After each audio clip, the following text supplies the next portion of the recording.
Le soleil de juin baignait la cathédrale Saint-Germain-des-Prés d'une lumière dorée qui traversait les vitraux, projetant des mosaïques colorées sur les invités vêtus de leurs plus beaux atours. L'aristocratie parisienne au grand complet S était réunie pour ce qui promettait de être le mariage de l'année. Camille Dubois, héritière de l'hôtel Le Magnifique, joyau historique du 8e arrondissement, se tenait devant l'autel dans une robe de haute couture qui avait nécessité plus de 400 heures de travail.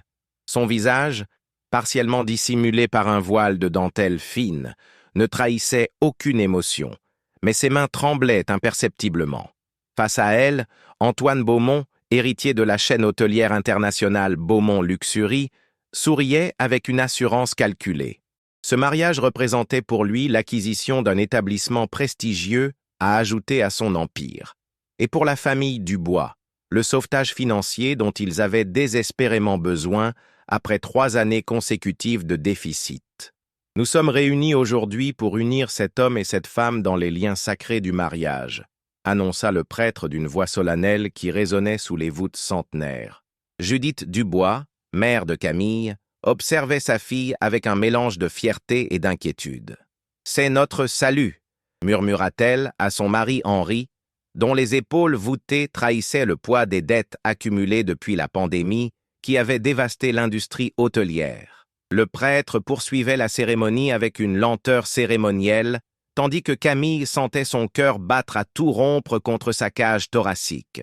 Elle revoyait en flash les réunions tendues avec les banquiers, les nuits passées à étudier des bilans financiers catastrophiques, et finalement, la proposition d'Antoine qui ressemblait davantage à une offre d'affaires que à une demande en mariage. Si quelqu'un s'oppose à cette union, qu'il parle maintenant ou se taise à jamais, prononça le prêtre. Un silence pesant envahit l'espace sacré. Puis, le bruit distinct des lourdes portes de chêne de la cathédrale, s'ouvrant avec force, brisa la solennité du moment. Tous les invités se retournèrent d'un même mouvement. Gabriel Morel se tenait là, le souffle court, les cheveux légèrement décoiffés par sa course à travers Paris. Vêtu d'un costume sombre sans cravate, il contrastait avec l'élégance formelle de l'assemblée. Ses yeux bleu acier ne quittaient pas Camille. « Je m'y oppose !» déclara-t-il d'une voix qui portait jusqu'au cœur. Des murmures scandalisés se répandirent comme une traînée de poudre parmi les invités. Antoine Beaumont se raidit, son sourire se transformant en un rictus glacial. Henri Dubois devint livide, tandis que Judith porta une main à sa bouche pour étouffer un cri. Camille, elle, sentit le sol se dérober sous ses pieds. Son regard croisa celui de Gabriel pour la première fois depuis 2 ans. 2 ans depuis qu'elle avait rompu leur fiançailles pour se consacrer à sauver l'héritage familial. 2 ans à essayer d'oublier l'homme qui avait été son premier et unique amour. « Monsieur, je vous prierai de quitter immédiatement ces lieux, » intervint le prêtre, visiblement décontenancé. Mais Gabriel avançait déjà dans l'allée centrale, ignorant les regards outrés et les chuchotements indignés. Sa démarche était celle d'un homme qui avait pris une décision irrévocable. « Camille » dit-il simplement lorsqu'il fut à quelques mètres de l'autel.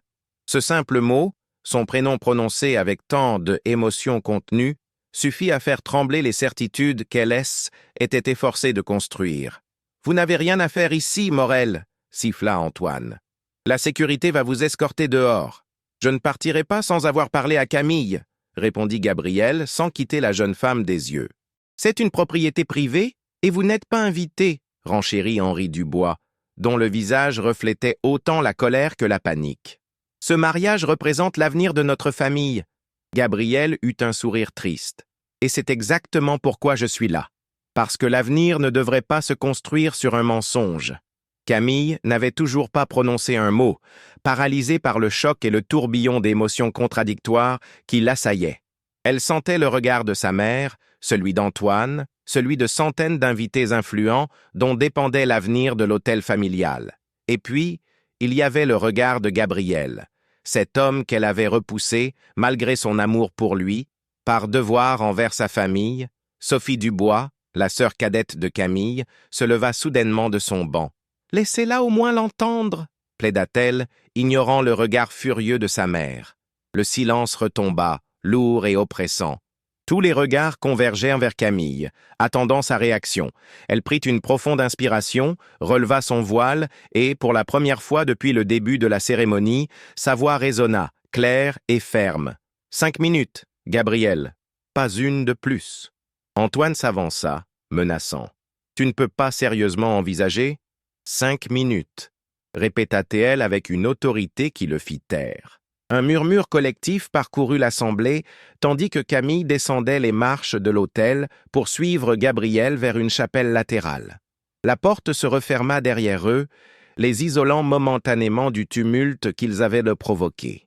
Dans la pénombre de la chapelle, éclairée seulement par quelques cierges et un rayon de soleil filtrant à travers un vitrail, Gabriel et Camille se tenaient face à face, séparés par 3 ans d'absence et un océan de non-dits.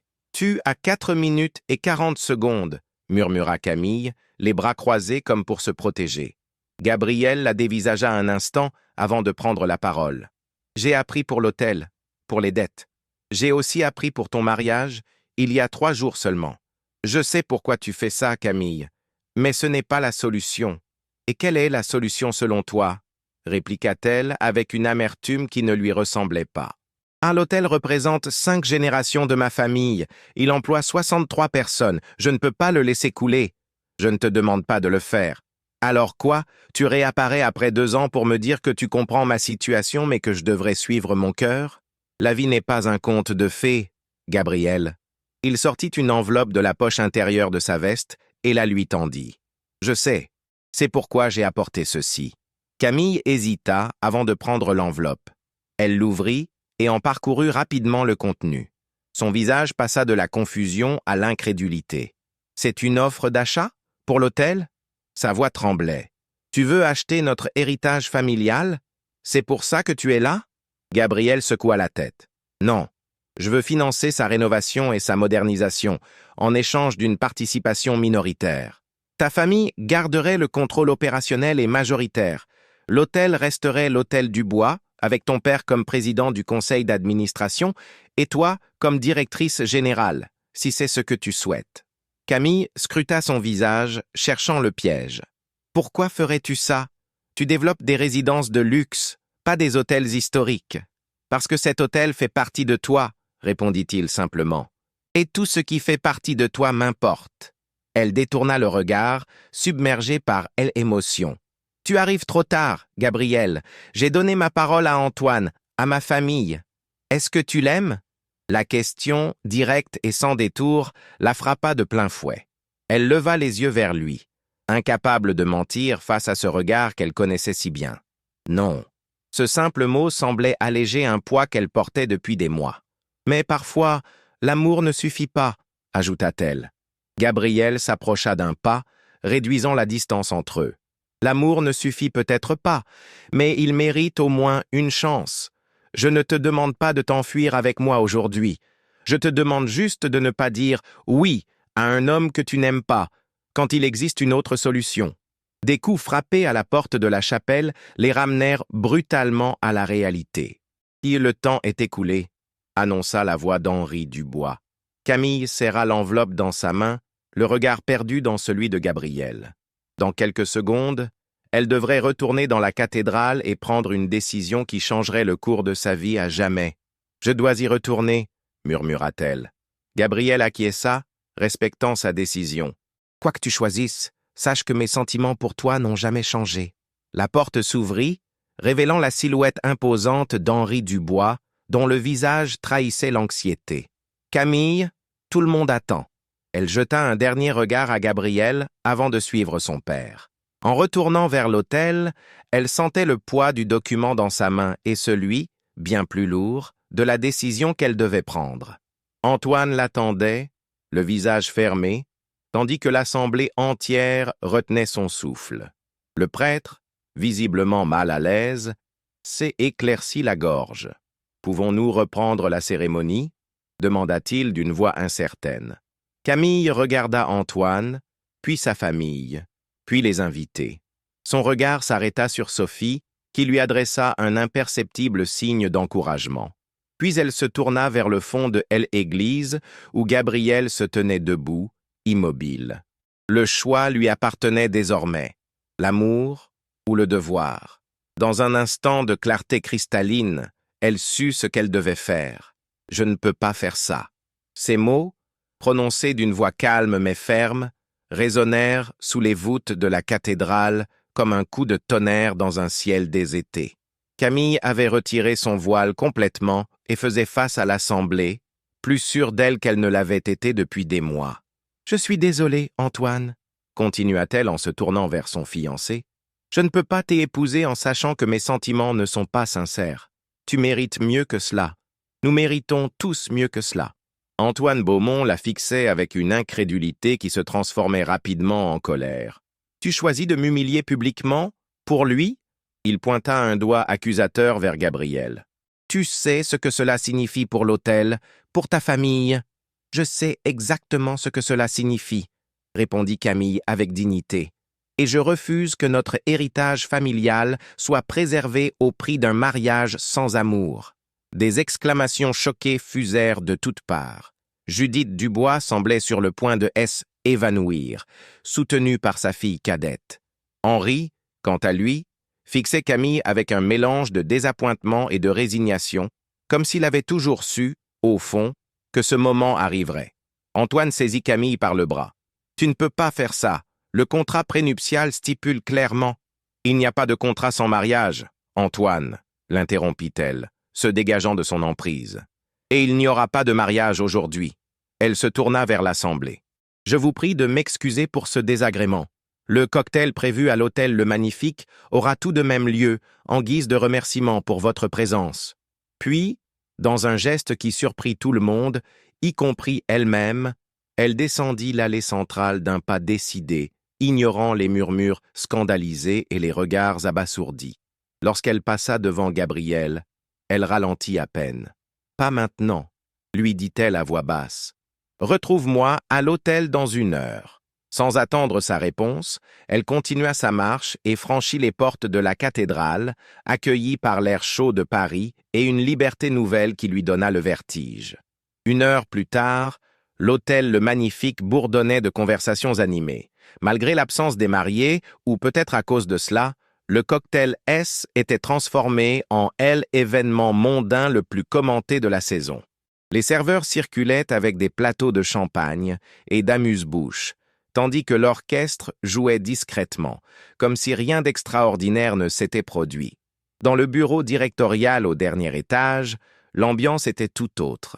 Camille, qui avait troqué sa robe de mariée contre un tailleur-pantalon élégant, faisait face à ses parents. Henri Dubois paraissait avoir vieilli de 10 ans en l'espace de quelques heures. « Tu réalises ce que tu as fait ?» lança Judith, brisant le silence tendu. « Antoine Beaumont était notre dernière chance. »« Non, maman. C était une solution de facilité, pas une chance, » répondit Camille avec calme. « Une solution de facilité ?» répéta Henri, incrédule. « Nous sommes au bord de la faillite.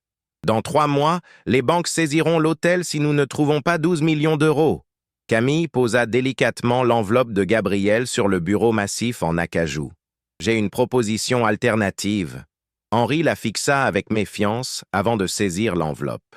Au fur et à mesure qu'il lisait, son expression passait de la surprise à l'incrédulité, puis à une lueur d'espoir qu'il s'efforçait de contenir. « Ce Morel propose de financer entièrement la rénovation et d'éponger nos dettes en échange d'une participation de 30%, résuma-t-il, cherchant le piège. « Oui, » confirma Camille. « Nous conserverions 70% des parts et le contrôle opérationnel complet. L'hôtel resterait dans la famille. »« Pourquoi ferait-il ça ?» intervint Judith, sceptique. « Quel est son intérêt ?» Un léger coup à la porte interrompit leur conversation. Sophie passa la tête dans l'entrebâillement. « Gabriel Morel est arrivé, » annonça-t-elle avec un sourire complice à sa sœur. « Fais-le entrer, » décida Henri après un bref instant d'hésitation. Gabriel pénétra dans le bureau avec une assurance tranquille qui contrastait avec la tension ambiante. Il salua poliment les Dubois avant de prendre place dans le fauteuil que lui désignait Henri. « Monsieur Morel, » commença ce dernier, « ma fille vient de nous faire part de votre proposition. J'aimerais comprendre vos motivations. » Gabriel hocha la tête, s'attendant à cette question. « Monsieur Dubois, Je dirige Morel Développement depuis 8 ans. Nous avons construit notre réputation sur la valorisation du patrimoine architectural parisien. L'hôtel Le Magnifique est un joyau de l'art nouveau qui mérite d'être préservé dans son authenticité, tout en étant modernisé pour répondre aux exigences actuelles de l'hôtellerie de luxe. Et le fait que vous ayez eu une relation avec ma fille n'a rien à voir avec cette soudaine passion pour notre établissement? Ironisa Judith. Un silence lourd s'installa. Camille fixait Gabrielle, attendant sa réponse avec une appréhension qu'elle s'efforçait de masquer. « Madame Dubois ?» répondit finalement Gabrielle. « Je ne vais pas vous mentir. Mes sentiments pour Camille ont certainement influencé ma décision de vous proposer ce partenariat plutôt qu'à d'autres établissements en difficulté. Mais d'un point de vue strictement commercial, cet investissement est parfaitement sensé.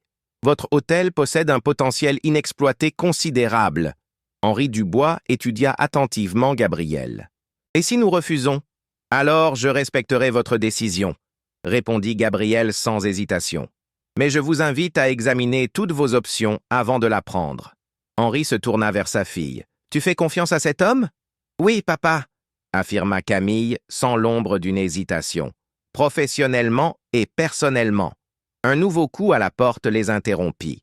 Sophie entra précipitamment, le visage tendu. Antoine Beaumont est en bas.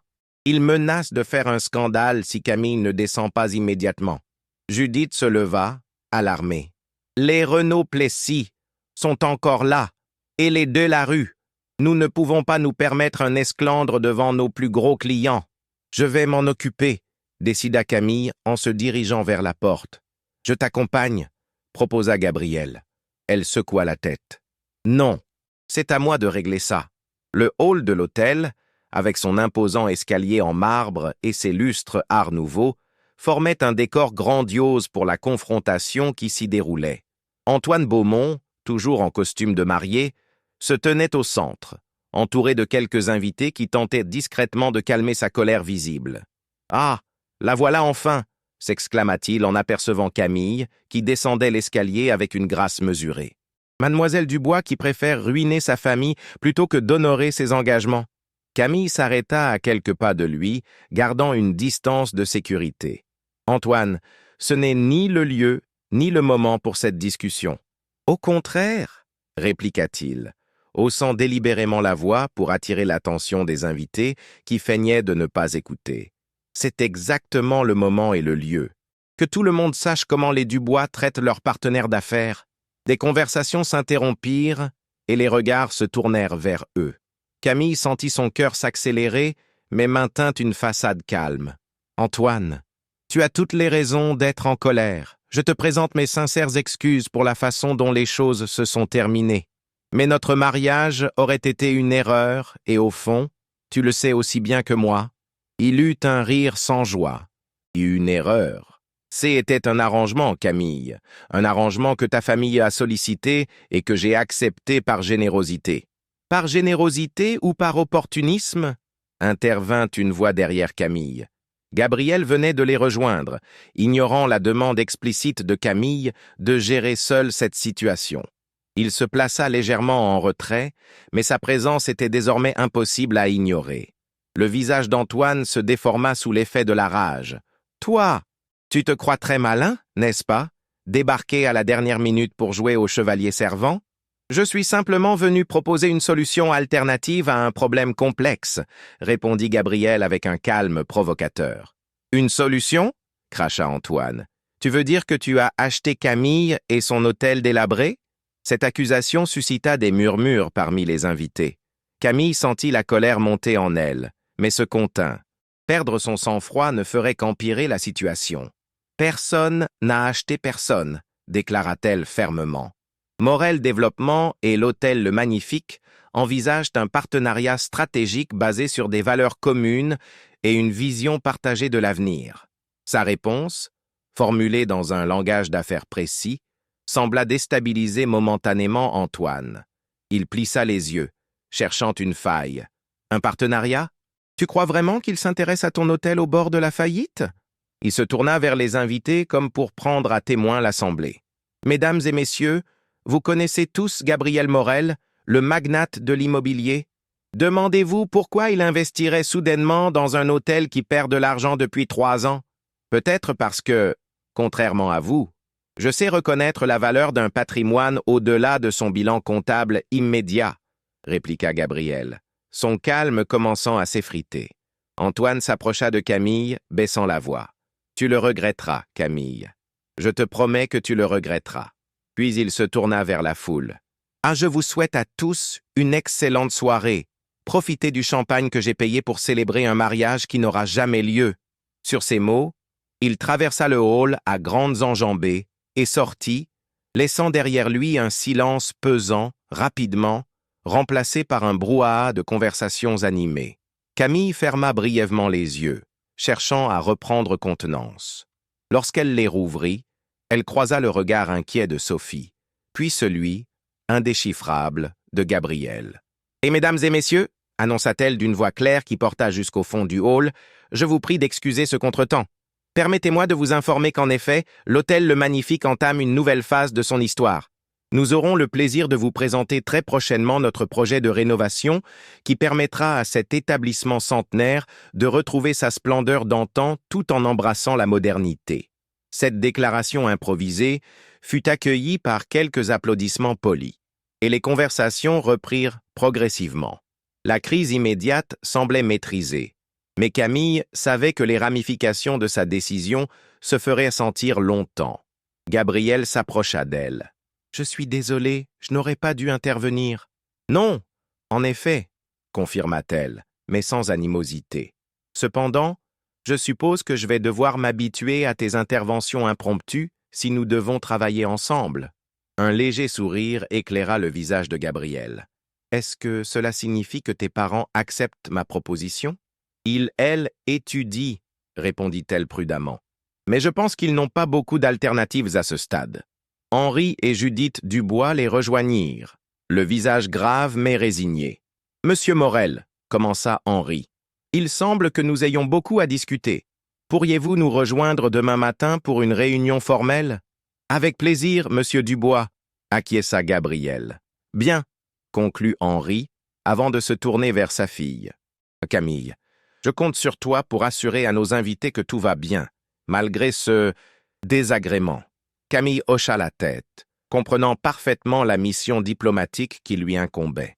Alors que ses parents s'éloignaient pour saluer des clients importants, elle resta un instant seule avec Gabriel. « Tu as ruiné mon mariage, » dit-elle doucement, sans réelle accusation dans la voix. « Techniquement, c'est toi qui as dit « oh non », lui rappela-t-il avec un demi-sourire.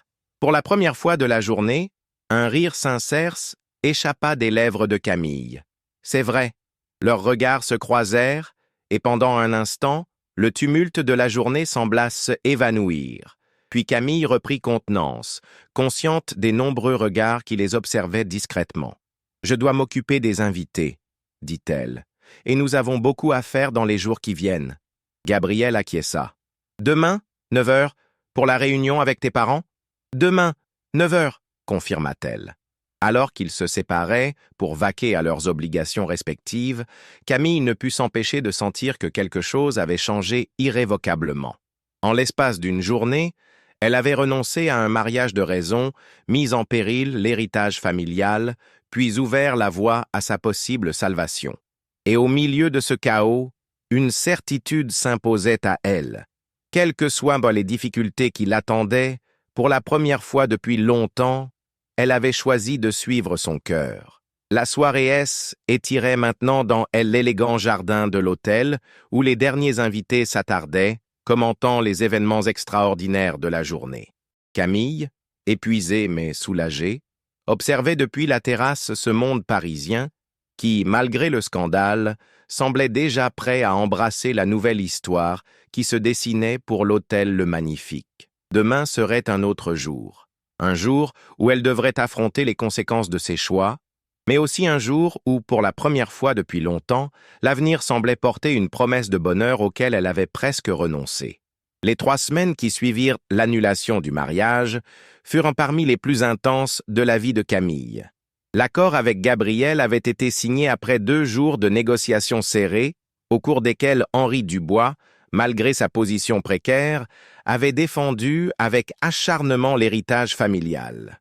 Le résultat était un partenariat équilibré, respectueux des traditions de l'hôtel tout en ouvrant la voie à sa modernisation nécessaire. Ce matin de juillet, Camille se tenait dans le hall désert de l'hôtel Le Magnifique, fermé au public pour les 6 mois à venir. Les travaux de rénovation devaient commencer dans quelques heures. Elle contemplait les lieux avec un mélange de nostalgie et d'excitation, caressant du bout des doigts le marbre patiné de la réception centenaire. « Tu es prête pour le grand saut ?» demanda Sophie en la rejoignant, 2 tasses de café à la main. Camille accepta avec gratitude la boisson chaude. « Je ne sais pas si on n'est jamais vraiment prêt pour ce genre de transformation. Je parlais autant de l'hôtel que de toi, » précisa sa sœur avec un sourire entendu. Ces dernières semaines, les interactions entre Camille et Gabriel avaient été strictement professionnelles, malgré la tension palpable qui subsistait entre eux. Ils avaient participé à d'innombrables réunions avec architectes, designers et entrepreneurs, mais avaient soigneusement évité toute conversation sur leurs relations passées ou leurs sentiments actuels. « Il n'y a pas de « grand saut » en ce qui me concerne, répondit Camille, un peu trop rapidement pour être convaincante. « Nous sommes partenaires d'affaires, c'est tout. » Sophie leva les yeux au ciel. « Bien sûr. C'est pourquoi tu passes des heures à te préparer chaque matin avant de le rencontrer. Je suis directrice générale d'un établissement prestigieux. Mon apparence fait partie de mon travail. Et le fait que tu aies reporté 3 fois ton déjeuner avec François Mercier, qui est objectivement l'un des célibataires les plus convoités de Paris, n'a rien à voir avec un certain magnate de l'immobilier ?» Camille s'apprêtait à répliquer lorsque les portes principales s'ouvrirent, laissant entrer Gabriel accompagné de Laure Vasseur, l'architecte en chef du projet. Vêtu d'un costume bleu marine impeccable, Gabriel avait cette présence qui semblait toujours remplir l'espace sans effort. Ses yeux trouvèrent immédiatement ceux de Camille, et un bref sourire éclaira son visage avant qu'il ne reprenne son masque professionnel. « Mesdames Dubois » salua-t-il en s'approchant. « Prête pour le jour J ?»« Plus que prête » affirma Camille, retrouvant instantanément sa contenance de femme d'affaires. Les derniers clients ont quitté l'hôtel hier soir et le personnel a été soit temporairement redéployé dans d'autres établissements, soit mis en congé avec maintien de salaire, comme convenu. « Parfait » approuva Gabriel avant de faire un geste vers l'architecte. Laure a finalisé les derniers détails pour la suite présidentielle. Laure Vasseur, une femme dans la quarantaine à l'allure sophistiquée, déroula des plans sur la table basse du lobby. « J'ai intégré vos suggestions concernant la salle de bain, Camille. La baignoire originale en cuivre sera restaurée plutôt que remplacée et nous avons trouvé un artisan qui peut reproduire les mosaïques d'origine avec les techniques traditionnelles. » Camille examina les plans avec attention. « C'est exactement ce que j'espérais. Elle, âme de l'hôtel préservé, mais avec tout le confort moderne discrètement intégré. Elle, équilibre parfait entre tradition et innovation, » commenta Gabriel, se tenant si près d'elle que Camille pouvait sentir son parfum subtil. « Comme notre partenariat. » Elle leva les yeux vers lui, surprise par cette remarque qui semblait dépasser le cadre strictement professionnel qui les s'était imposé. Sophie, observant leur échange, éclaircit la gorge. « Et je vais montrer à Madame Vasseur les moulures de la salle de bal dont nous avons parlé, » proposa-t-elle, entraînant délibérément l'architecte loin du hall, laissant Camille et Gabriel seuls. Un silence s'installa entre eux, chargé de non-dits. Gabriel fut le premier à le rompre. « Comment va ton père ? J'ai appris qu'il avait eu un malaise la semaine dernière. » Camille soupira. « Les médecins parlent de épuisement et de stress accumulé. Il se repose à notre maison de campagne en Normandie. Ma mère est avec lui. »« Je suis désolé, » dit Gabriel avec sincérité. « J'espère qu'il se rétablira vite. » « Moi aussi. Cet hôtel est toute sa vie. » Elle fit une pause, hésitante. « Il m'a appelé hier soir pour me dire qu'il était fier de moi. C'est la première fois qu'il me le dit depuis... » Sa voix se brisa légèrement. « Depuis notre rupture, » compléta doucement Gabriel. Camille acquiesça, détournant le regard vers les plans étalés devant eux. « Il n'a jamais compris pourquoi j'avais rompu nos fiançailles. Il t'appréciait, tu sais. Pas autant qu'il appréciait l'idée que sa fille épouse un Beaumont. Ce N était pas juste une question de nom ou de fortune, » défendit Camille. Les Beaumont possèdent des hôtels partout en Europe. L'alliance semblait logique quand notre situation a commencé à se dégrader. Gabriel s'appuya contre la table, croisant les bras. Et maintenant, comment voit-il notre partenariat? Avec pragmatisme. Il reconnaît que ta proposition était meilleure que celle d'Antoine, même s'il aurait préféré que nous trouvions une solution sans aide extérieure. La fierté des Dubois, sourit Gabriel. Je commence à bien la connaître. Un bruit de moteur interrompit leur conversation. Par les fenêtres du hall, ils virent plusieurs camions s'arrêter devant l'entrée.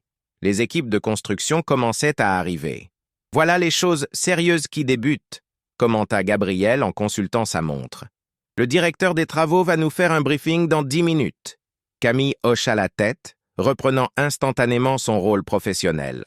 Pourtant, alors qu'il se dirigeait vers la salle de conférence où la réunion devait avoir lieu, elle ne put s'empêcher de se demander si leur conversation interrompue allait jamais reprendre et où elle les mènerait. Les semaines passèrent à un rythme effréné. Septembre arriva, apportant une fraîcheur bienvenue après la canicule parisienne. L'hôtel était méconnaissable, transformé en un vaste chantier où s'activaient artisans et ouvriers. Camille avait établi son bureau temporaire dans une petite dépendance du jardin, d'où elle pouvait superviser l'avancement des travaux tout en gérant les aspects administratifs de la rénovation. Ce matin-là, elle examinait les échantillons de tissu pour les nouvelles tentures de la salle de réception quand Gabriel entra sans frapper, une expression troublée sur le visage. « Nous avons un problème », annonça-t-il sans préambule. Camille se redressa, instantanément alerte. « Et quel genre de problème ? Antoine Beaumont vient d'acquérir l'immeuble adjacent au nôtre. Celui avec lequel nous partageons le mur est l'ancien magasin de meubles. Il était à vendre ?» Gabriel acquiesça sombrement. « Pas officiellement, mais avec assez d'argent, tout est à vendre à Paris. » Camille se laissa retomber dans son fauteuil, assimilant l'information. « Et en quoi est-ce un problème pour nous ? L'immeuble est séparé du nôtre. Pas entièrement. Nous partageons non seulement un mur, mais aussi une partie des fondations et des conduites d'eau. Et selon mes sources, Beaumont prévoit d'entamer des travaux de démolition massive dès la semaine prochaine.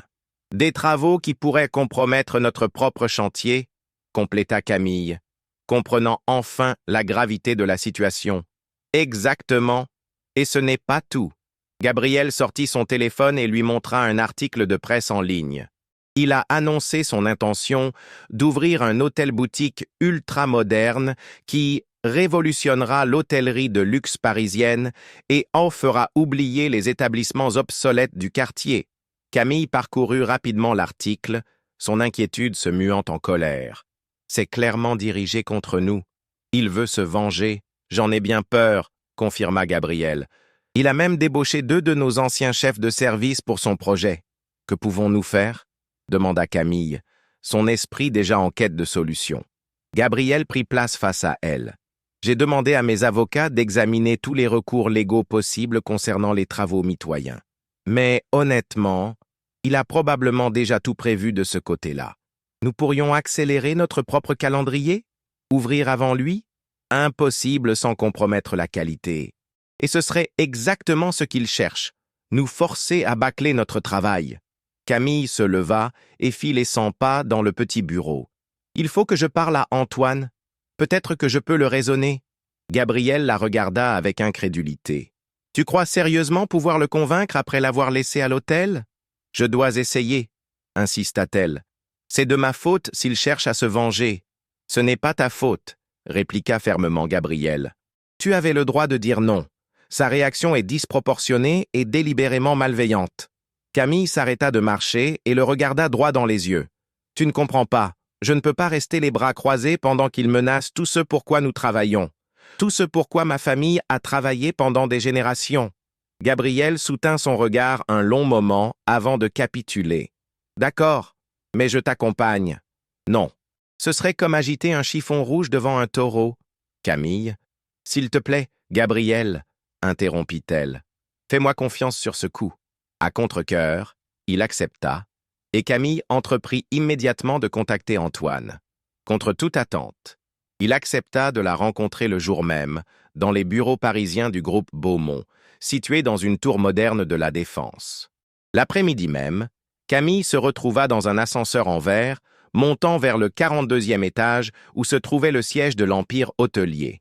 Le contraste avec l'ambiance feutrée et historique de son propre établissement ne pouvait être plus frappant.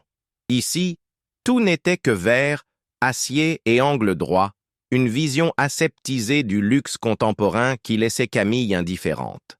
L'assistante d'Antoine la conduisit à travers un open space jusqu'à une imposante porte noire qui s'ouvrit sur un bureau spectaculaire offrant une vue panoramique sur Paris. Antoine, debout devant la baie vitrée, lui tournait le dos. Il se retourna lentement à son entrée, affichant un sourire qui n'atteignait pas ses yeux. « Camille, quelle surprise de recevoir ton appel. » Il désigna un fauteuil design. « Je t'en prie, assieds-toi. » Elle déclina d'un geste. « Je préfère rester debout. Ce ne sera pas long. Comme tu voudras. » Il prit place dans son propre fauteuil, l'observant avec une curiosité feinte. « Alors, qu'est-ce qui t'amène dans mon humble demeure? Tu sais parfaitement pourquoi je suis ici, Antoine. L'immeuble que tu viens d'acquérir. » Il haussa les sourcils. « Ah, ça? Un simple investissement immobilier. Paris regorge d'opportunités pour qui sait les saisir. Parmi toutes les propriétés disponibles à Paris, tu as choisi par hasard celle qui jouxte notre hôtel. Le hasard fait parfois bien les choses, répondit-il avec un sourire carnassier. Ou mal, selon le point de vue. Camille inspira profondément, s'efforçant de garder son calme. Quelles sont tes intentions exactes, Antoine? Mes intentions? Développer un concept hôtelier innovant qui attirera une clientèle jeune et dynamique. Le futur de l'hôtellerie, pas son passé. Et les travaux de démolition massifs qui risquent d'endommager nos fondations? Ça fait aussi partie du concept innovant? Antoine se leva et contourna son bureau pour se rapprocher d'elle. Voyons, Camille, ce sont les aléas des chantiers parisiens. Des bâtiments contigus, des structures anciennes. Les accidents arrivent. Des accidents que tu espères provoquer, accusa-t-elle, refusant de reculer malgré sa proximité intimidante. Je n'espère rien de tel, nia-t-il avec une innocence théâtrale. Je veux simplement construire quelque chose de nouveau, comme ton associé veut rénover quelque chose d'ancien. Camille serra les poings, luttant contre l'envie de lui dire exactement ce qu'elle pensait de sa vengeance mesquine. Mais elle était venue dans un but précis, et perdre son sang-froid ne l'aiderait pas à l'atteindre. « Que veux-tu, Antoine? Vraiment ?» Il la fixa un long moment, son masque de légèreté s'effritant pour révéler une colère plus profonde. « Ce que je veux? J'ai voulu t'épouser, Camille. J'ai voulu sauver ton précieux héritage familial, et tu m'as humilié publiquement. Je suis désolée pour ça, » dit-elle avec sincérité.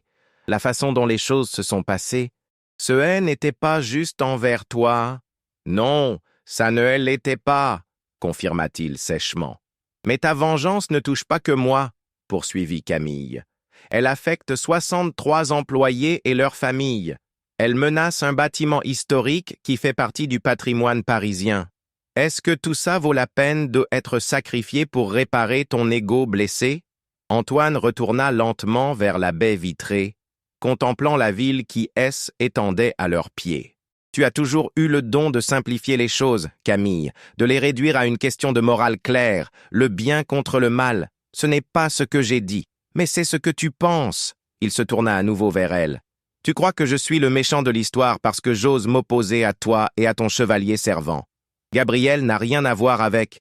Il a tout à voir, l'interrompit Antoine, sa voix montant d'un cran. Ne me prends pas pour un imbécile. Tu crois que je ne sais pas que c'est lui qui a monté ce partenariat stratégique pour te récupérer? Que je n'ai pas vu comment vous vous regardiez pendant ces 3 mois de préparatifs de mariage? Camille le fixa, déconcerté. De quoi parles-tu? Je parle des regards que vous échangiez chaque fois que vos chemins se croisaient à un événement. Je parle de la façon dont tu te tendais dès qu'on mentionnait son nom. Il s'approcha à nouveau, baissant la voix. Je savais que tu ne m'aimais pas, Camille. Je l'acceptais. Mais j'espérais qu'avec le temps, tu finirais par voir que Gige était le meilleur choix pour toi et pour ta famille. Cette confession inattendue déstabilisa Camille. Tout ce temps, elle avait cru qu'Antoine la voyait uniquement comme un moyen d'acquérir l'hôtel Le Magnifique. « Je ne savais pas, » murmura-t-elle. « Bien sûr que non. Tu étais trop occupé à te convaincre que notre mariage N était qu'une transaction. Il retourna s'asseoir derrière son bureau, retrouvant une contenance plus distante. Mais tout ça est du passé maintenant. Les affaires sont les affaires. Camille s'avança, posant ses mains sur le bureau. Antoine, je te demande de reconsidérer, pas pour moi, mais pour tout ce que cette guerre immobilière risque de détruire. Touchant, commenta-t-il froidement. Mais j'ai déjà investi des millions dans ce projet. Les plans sont approuvés, les équipes engagées, il est trop tard? Il n'est jamais trop tard pour faire le bon choix, insista Camille. Antoine la regarda longuement, une ombre de regret traversant son visage avant d'être remplacée par une détermination glaciale. Parfois, le bon choix n'est pas celui qui nous rend heureux. N'est-ce pas ce que tu disais pour justifier notre mariage arrangé? Camille recula, comprenant que sa mission était vouée à l'échec. Tu fais une erreur, Antoine. Nous verrons. Il appuya sur un bouton de son téléphone. Amélie, mademoiselle Dubois s'en va. La porte s'ouvrit sur l'assistante qui avait accueilli Camille. Cette dernière jeta un dernier regard à Antoine avant de suivre la jeune femme. « Oh, Camille !» la rappela Antoine alors qu'elle atteignait la porte. « Transmets mes amitiés à Gabriel. Dis-lui que j'ai hâte de voir lequel de nos établissements attirera le plus l'attention des Parisiens. » Camille ne répondit pas, refusant de lui donner la satisfaction de voir à quel point sa menace la troublait. Dans l'ascenseur qui la ramenait au rez-de-chaussée, elle sortit son téléphone et composa le numéro de Gabriel. « Comment ça s'est passé ?» demanda-t-il immédiatement. « Pas bien, » admit-elle. « Il est déterminé à aller jusqu'au bout. Et il connaît notre calendrier, nos contraintes, nos faiblesses. J'ai une réunion avec nos avocats dans 1 heure. Rejoins-moi au cabinet Dufresne. J'y serai, » promit Camille avant de raccrocher. En sortant de la tour, elle fut frappée par la vision de la tour Eiffel au loin. Immuable malgré les tempêtes et les changements que Paris avait connus au fil des siècles. L'hôtel Le Magnifique avait lui aussi traversé les guerres, les crises et les modes. Il survivrait à Antoine Beaumont, se promit-elle, d'une façon ou d'une autre. Le mois d'octobre s'installa sur Paris, parant les jardins des Tuileries de teintes cuivrées. Cependant, dans l'univers de Camille, cette beauté automnale était éclipsée par la bataille quotidienne qu'elle menait pour préserver l'hôtel Le Magnifique. Les prédictions de Gabriel S. étaient avérées exactes. Les travaux entamés par Antoine dans l'immeuble adjacent avaient rapidement provoqué des fissures dans le mur est de l'hôtel, nécessitant l'arrêt temporaire de leur propre chantier, le temps d'effectuer des travaux de consolidation d'urgence. Une procédure judiciaire avait été engagée, mais elle s'annonçait longue et son issue incertaine. Ce matin-là, Camille S. éveilla dans son appartement du Marais, épuisée malgré une nuit de sommeil. Son téléphone indiquait déjà 3 appels manqués de Sophie et un message de Gabriel lui demandant de le rappeler dès que possible. Pressentant de nouvelles complications, elle s'habilla rapidement et se prépara un café serré qu'elle but debout, consultant ses emails. Le dernier en date, de leur avocat, confirmait ses craintes. Le juge avait refusé d'ordonner l'arrêt immédiat des travaux d'Antoine, estimant que les preuves de mise en danger délibérée N n'étaient pas suffisantes. Une expertise complémentaire était demandée, ce qui signifiait des semaines de retard supplémentaires pour leur projet. Son téléphone sonna, affichant le nom de sa sœur. « Sophie » décrocha Camille. « J'allais justement te rappeler. »« Tu as vu les nouvelles » demanda Sophie sans préambule, sa voix trahissant une agitation inhabituelle. « À propos de la décision du juge ? Oui, je viens de... Non, pas ça. L'article dans le Figaro ce matin, sur papa. Et Antoine !» Camille se figea. « Quel article ? De quoi parles-tu ? J'arrive chez toi dans 10 minutes avec le journal. Ne bouge pas. » Avant que Camille n'ait pu insister, Sophie avait raccroché. Troublée, elle tenta immédiatement d'accéder au site du Figaro, mais son Wi-Fi choisit ce moment précis pour défaillir. Frustrée, elle enfila son manteau et descendit dans la rue, espérant trouver un kiosque à journaux ouvert à cette heure matinale. Le kiosque du coin affichait en évidence le Figaro du jour. Le titre en première page fit l'effet d'un coup de poing à Camille. Le scandaleux secret de l'hôtel Le Magnifique, comment Henri Dubois a tenté de vendre le patrimoine parisien. Elle acheta le journal d'une main tremblante et le parcourut sur place, sous le regard curieux du vendeur. L'article, signé par un journaliste connu pour ses investigations dans le milieu des affaires, affirmait qu'Henri Dubois avait délibérément mis l'hôtel en difficulté financière pour justifier sa vente au groupe Beaumont, dans le cadre d'un arrangement secret qui lui aurait personnellement rapporté plusieurs millions d'euros. Des documents confidentiels étaient cités, des emails entre Henri et Antoine datant d'avant l'annonce du mariage, suggérant que l'union entre Camille et Antoine N était que la partie visible d'un plan plus vaste impliquant une forme d'escroquerie immobilière. Camille sentit ses jambes faiblir. C'était impossible. Son père avait des défauts, mais jamais il n'aurait délibérément saboté l'entreprise familiale pour son gain personnel. L'hôtel était sa vie, son héritage. Elle remonta précipitamment vers son appartement, croisant Sophie qui arrivait. En voyant le journal dans les mains de sa sœur, Sophie comprit qu'elle était déjà au courant. « C'est absurde », déclara Camille dès qu'elles furent dans l'appartement. « Papa n'aurait jamais fait ça. » Sophie s'assit, l'air grave. « J'ai appelé maman. Elle dit que papa est effondré, qu'il refuse de sortir de sa chambre depuis qu'il a vu l'article. Ce n'est pas une réponse, Sophie. Est-ce que c'est vrai? Je ne sais pas, admit sa sœur. Tu sais comme moi que les finances de l'hôtel étaient gérées uniquement par papa.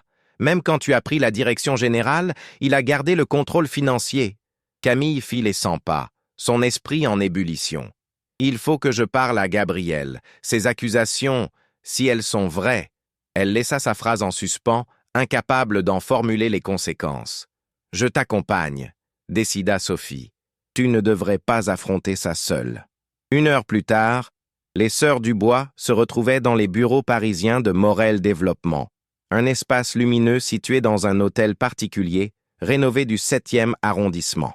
Elles furent conduites directement dans le bureau de Gabriel, où celui-ci les attendait, le visage tendu. « J'ai vu l'article », annonça-t-il immédiatement. « J'ai déjà 2 équipes d'avocats qui travaillent sur une réponse officielle. » « Avant de répondre, il faut savoir si c'est vrai, » intervint Camille, allant droit au but. « Est-ce que tu savais quelque chose ?»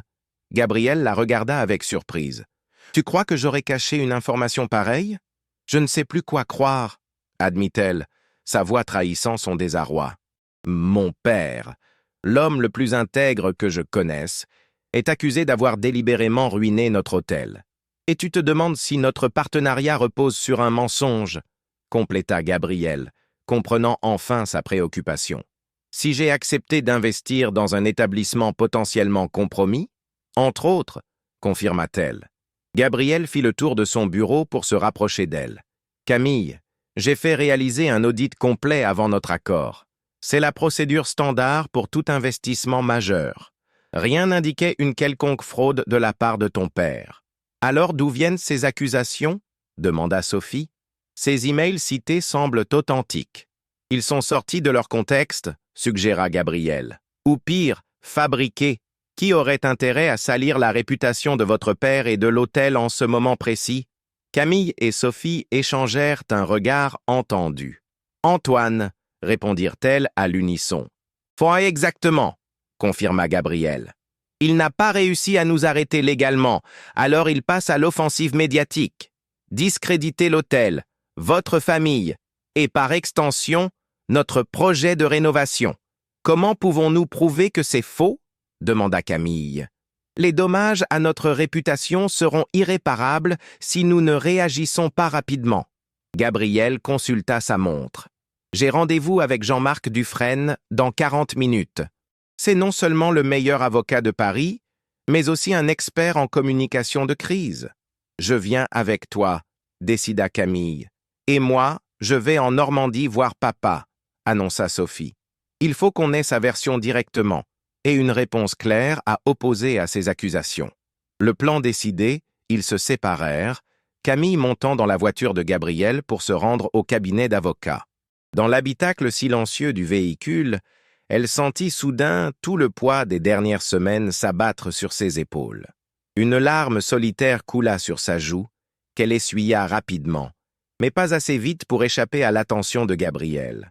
Sans un mot, il arrêta la voiture sur le bas-côté et se tourna vers elle. « Camille, murmura-t-il doucement. Tu n'es pas seul dans cette bataille. Tout s'effondre, avoua-t-elle, sa voix à peine audible. L'hôtel, la réputation de ma famille, tout ce pourquoi j'ai sacrifié. Elle s'interrompit, réalisant ce qu'elle s'apprêtait à dire. Tout ce pourquoi tu nous as sacrifiés, compléta Gabriel avec une douceur inattendue. Je sais, Camille, j'ai toujours su pourquoi tu avais rompu nos fiançailles. Elle le regarda, surprise. Tu savais que ton père t'avait demandé de choisir entre moi et l'hôtel? Oui, Sophie me l'a dit, des mois après notre rupture. Cette révélation laissa Camille sans voix. Tous ces non-dits, ces silences pesants qui avaient d'eau marqué leurs interactions professionnelles ces dernières semaines prenaient soudain un sens différent. Pourquoi n'as-tu rien dit? Demanda Camille, encore sous le choc de la révélation. Gabriel détourna brièvement le regard vers les gouttes de pluie qui commençaient à tambouriner sur le pare-brise. Qu'est-ce que j'aurais pu dire? Je sais que ton père t'a forcé à choisir, alors maintenant reviens vers moi. Tu avais fait ton choix, Camille, je l'ai respecté. Ce N était pas un choix, murmura-t-elle, la gorge serrée. C était un ultimatum. Papa avait déjà commencé à négocier avec les Beaumont. Il disait que tu étais une distraction, que ton entreprise, spécialisée dans les résidences de luxe, n'avait aucun intérêt pour l'hôtellerie, que notre mariage compromettrait l'avenir de l'hôtel. Et maintenant? Demanda Gabriel doucement. Que penses-tu maintenant, sachant qu'il envisageait peut-être de vendre l'hôtel depuis le début? Camille secoua la tête, refusant d'accepter cette possibilité. Non, il doit y avoir une autre explication. Mon père a consacré sa vie entière à cet hôtel. Il ne l'aurait jamais trahi délibérément. Gabriel reprit la route en silence, respectant son besoin de réfléchir. Ce n'est qu'en arrivant devant l'imposant cabinet d'avocats qu'il posa une main sur celle de Camille. « Quoi que nous découvrions aujourd'hui, je serai à tes côtés, » promit-il. Elle lui offrit un faible sourire. Touché par cette promesse qui allait bien au-delà de leur partenariat d'affaires, Jean-Marc Dufresne les accueillit dans une salle de conférence aux murs tapissés de livres de droit. Homme d'une 60aine d'années à l'allure distinguée, il était réputé pour avoir géré les crises les plus délicates de l'élite parisienne. « Mademoiselle Dubois, Monsieur Morel », salua-t-il en leur serrant la main. « J'ai déjà étudié l'article en question et contacté mes sources au journal. Vos premières impressions ?» demanda Gabriel en prenant place autour de la table ovale. « Troublante », admit l'avocat. « Les emails cités semblent authentiques, bien que potentiellement sortis de leur contexte. Mais plus inquiétants encore sont les relevés bancaires mentionnés qui suggèrent des transferts suspects entre un compte offshore et votre père, Mademoiselle Dubois. » Camille blêmit. « Des relevés bancaires, l'article que j'ai lu n'en parlait pas. L'édition en ligne a été mise à jour il y a 1 heure, » expliqua Dufresne en lui tendant sa tablette. Avec ces nouvelles informations, elle parcourut rapidement l'article mis à jour, son cœur s'accélérant à chaque ligne. Les accusations devenaient plus précises, plus accablantes. Un compte aux îles Caïmans, des versements échelonnés, des dates coïncidant avec les périodes où l'hôtel avait commencé à subir des difficultés financières. « C'est impossible, » murmura-t-elle. « Et mon père n'aurait jamais... » Son téléphone vibra soudainement, affichant un message de Sophie. « Papa veut te parler. Appelle-moi dès que possible. »« Excusez-moi, » dit-elle en se levant précipitamment. « Je dois passer un appel urgent. » Elle sortit dans le couloir et appela immédiatement sa sœur, qui décrocha à la première sonnerie. « Sophie, je viens de voir l'article mis à jour. Ces accusations de comptes offshore... »« Camille, » l'interrompit sa sœur, la voix tremblante. « Et papa veut te parler? Il dit qu'il doit t'expliquer certaines choses, mais il n'est pas en bon état. Que se passe-t-il? » demanda Camille, soudain inquiète. « Il pleure, Camille. Je ne l'ai jamais vu comme ça. Il répète qu'il a tout gâché, qu'il a trahi la famille, l'héritage. » Un frisson glacé parcourut l'échine de Camille. « Passe-le-moi. » Il y eut quelques bruits confus, puis la voix d'Henri Dubois résonna, méconnaissable, brisée par l'émotion. « Camille, ma fille, je suis tellement désolé. »« Papa, de quoi parles-tu? Ces accusations, elles sont fausses, n'est-ce pas ?» Un silence lourd lui répondit, faisant naître une angoisse sourde dans sa poitrine. « Pas entièrement, » admit finalement Henri, sa voix à peine audible. Mais ce n'est pas ce que tu crois. Je n'ai jamais voulu vendre l'hôtel. J'ai pris de mauvaises décisions, fait des investissements risqués. Quand la pandémie a frappé, nous étions déjà en position vulnérable. Les comptes offshore, pressa Camille, le souffle court. Un arrangement avec Antoine. Il proposait de nous renflouer discrètement, à condition que je l'aide à convaincre le conseil d'administration d'accepter une fusion à terme. Et mon mariage avec lui? C'était aussi un arrangement? Il y eut un nouveau silence, plus éloquent que n'importe quelle réponse. « Comment as-tu pu, papa » murmura Camille, la voix tremblante d'indignation. « Comment as-tu pu me demander de sacrifier ma vie pour couvrir tes erreurs ?»« Je n'avais pas le choix, » répondit-il faiblement. L'hôtel, notre nom, tout était en jeu. Antoine semblait la solution parfaite. Un homme d'affaires brillant, de bonne famille, qui pourrait non seulement sauver l'hôtel, mais aussi t'offrir une vie confortable. Et Gabriel, pourquoi m'avoir forcé à rompre avec lui? Parce qu'il posait trop de questions. Il voulait s'impliquer dans la gestion financière, examiner les comptes. Je ne pouvais pas risquer qu'il découvre mes arrangements avec Antoine. Camille ferma les yeux, assimilant cette trahison qui ébranlait les fondements mêmes de sa vie. L'homme qu'elle avait toujours considéré comme un modèle d'intégrité était qu'un manipulateur qui avait sacrifié son bonheur pour dissimuler ses propres fautes. « Qu'est-ce que tu vas faire maintenant » demanda-t-elle finalement, d'une voix étrangement calme. « Je vais tout avouer » répondit Henri avec une résolution nouvelle. « Je vais contacter le Figaro, donner ma version, assumer mes responsabilités. Antoine ne pourra plus nous faire chanter. Nous faire chanter, il te fait chanter.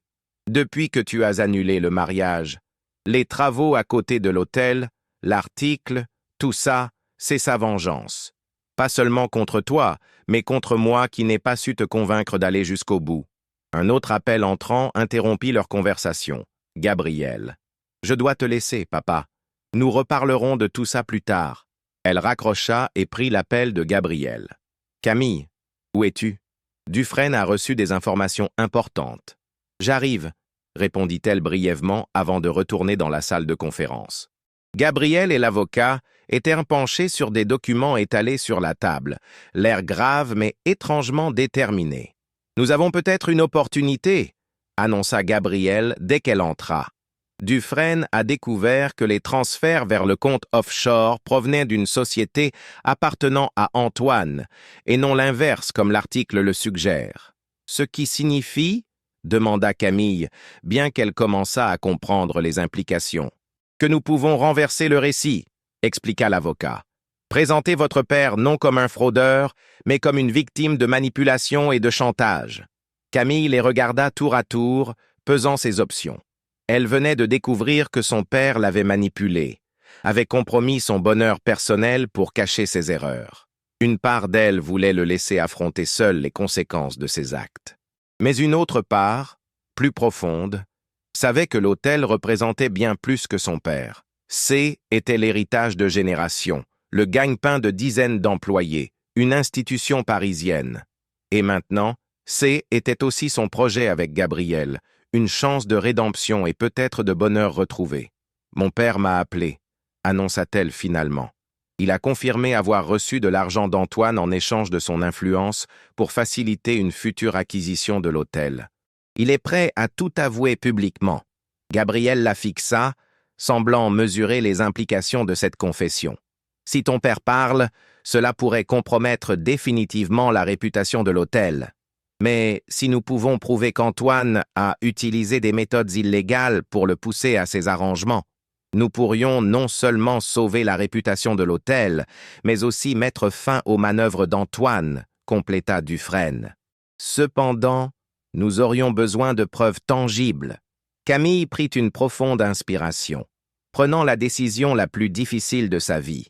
Mon père doit avoir conservé des traces de ses échanges avec Antoine. Email, messages, peut-être même des enregistrements. Il a toujours été méticuleux dans ses affaires. Tu es prête à lui demander de fournir ses preuves? Cela pourrait l'exposer à des poursuites judiciaires, avertit l'avocat. Il doit assumer les conséquences de ses actes, répondit-elle avec une fermeté nouvelle. Mais je veux surtout qu'Antoine soit stoppé. qu'il ne puisse plus jamais utiliser ces méthodes pour nuire à qui que ce soit. Gabriel l'observait avec un mélange d'admiration et de préoccupation. « Tu es sûr de vouloir emprunter cette voie? Ce sera une bataille publique, médiatisée, éprouvante. Je n'ai jamais été aussi sûre, affirma-t-elle en soutenant son regard. Il est temps que la vérité éclate, quelle qu'elle soit. Les jours suivants passèrent dans un tourbillon d'activités frénétiques. Henri Dubois, résigné à affronter les conséquences de ses actions, avait remis à sa fille et aux avocats une documentation exhaustive de ses échanges avec Antoine. Messages, emails, notes manuscrites de leur rencontre, tout y était, révélant un schéma de manipulation et de chantage, étendant sur près de 2 ans. Tandis que Dufresne préparait la riposte juridique, Camille et Gabriel avaient poursuivi les travaux de rénovation de l'hôtel avec une détermination renouvelée, refusant de laisser le scandale compromettre leur vision. Une semaine après l'article initial, Le Figaro publiait une nouvelle enquête, cette fois dévoilant les méthodes douteuses d'Antoine Beaumont. La pièce maîtresse était un enregistrement où on l'entendait clairement menacer Henri Dubois de ruiner la réputation de l'hôtel s'il ne convainquait pas Camille de maintenir le mariage. L'effet fut immédiat. La bourse de Paris vit les actions du groupe Beaumont chuter, tandis que les influenceurs du luxe et du tourisme exprimaient leur soutien au projet de rénovation de l'hôtel Le Magnifique. Les travaux dans l'immeuble adjacent furent suspendus par ordre judiciaire et une enquête préliminaire fut ouverte sur les pratiques commerciales d'Antoine. 1 mois plus tard, par une froide soirée de novembre, Camille se tenait dans le jardin d'hiver de l'hôtel, observant les équipes d'ouvriers qui s'activaient désormais sans entrave. La toiture avait été entièrement restaurée, les boiseries historiques rénovées avec un souci du détail qui la remplissait de fierté. « Bon, tu devrais rentrer, il fait froid », dit Gabriel en la rejoignant, lui tendant une tasse de thé fumante. Elle accepta avec gratitude, savourant la chaleur qui se répandait dans ses mains. « Je voulais voir l'avancement des travaux de la verrière. Elle est magnifique. Comme prévu, nous serons prêts pour la réouverture au printemps, » confirma-t-il. Juste à temps pour célébrer le centenaire de l'hôtel. Ils contemplèrent ensemble le chantier en silence, conscients du chemin parcouru ces derniers mois. Henri Dubois avait démissionné de son poste de président, acceptant un arrangement avec la justice qui lui épargnait la prison en échange d'une coopération totale dans l'enquête contre Antoine. La famille conservait ses parts dans l'hôtel, mais la gouvernance avait été entièrement restructurée. « Tu as parlé à ton père récemment » demanda doucement Gabriel. « Hier, » répondit Camille. « Il est différent, plus humble. La thérapie semble l'aider à comprendre ses actions, les motivations derrière ses choix. Et toi, tu arrives à lui pardonner ?» Elle réfléchit un moment avant de répondre. « Je comprends mieux ses peurs, sa volonté désespérée de préserver l'héritage familial. Mais le pardon, c'est un processus. Ça prendra du temps. » Gabriel hocha la tête, respectant sa réponse. Un nouveau silence s'installa entre eux, confortable cette fois, comme celui de 2 personnes qui n'ont plus besoin de mots pour se comprendre. « J'ai reçu une offre, » annonça soudain Camille, « pour diriger la rénovation d'un palace à Venise. Une opportunité exceptionnelle. » Gabriel se raidit imperceptiblement. « Tu vas l'accepter ? Je leur ai dit que j'avais déjà un engagement. Ici, avec toi. » Elle tourna son visage vers lui, ses yeux reflétant la lumière des projecteurs du chantier. « Si tu veux toujours de moi, bien sûr. » Un lent sourire éclaira le visage de Gabriel. « Je n'ai jamais cessé de vouloir de toi, Camille. Comme partenaire d'affaires et... encouragea-t-elle, un sourire jouant sur ses lèvres. Pour toute réponse, il posa délicatement sa tasse sur une table voisine, puis prit celle de Camille pour faire de même. Lentement, il s'approcha d'elle, plaçant une main sur sa joue avec une tendresse infinie. « Et comme partenaire dans tous les autres aspects de ma vie, » murmura-t-il avant de l'embrasser doucement. Camille répondit à son baiser, sentant les dernières barrières qu'elle avait érigées autour de son cœur s'effondrer. Quand ils se séparèrent enfin, elle laissa échapper un petit rire. « Tu sais que les médias vont s'en donner à cœur joie ? La romance retrouvée au cœur du scandale hôtelier ? Laissons-les parler, répondit-il en haussant les épaules.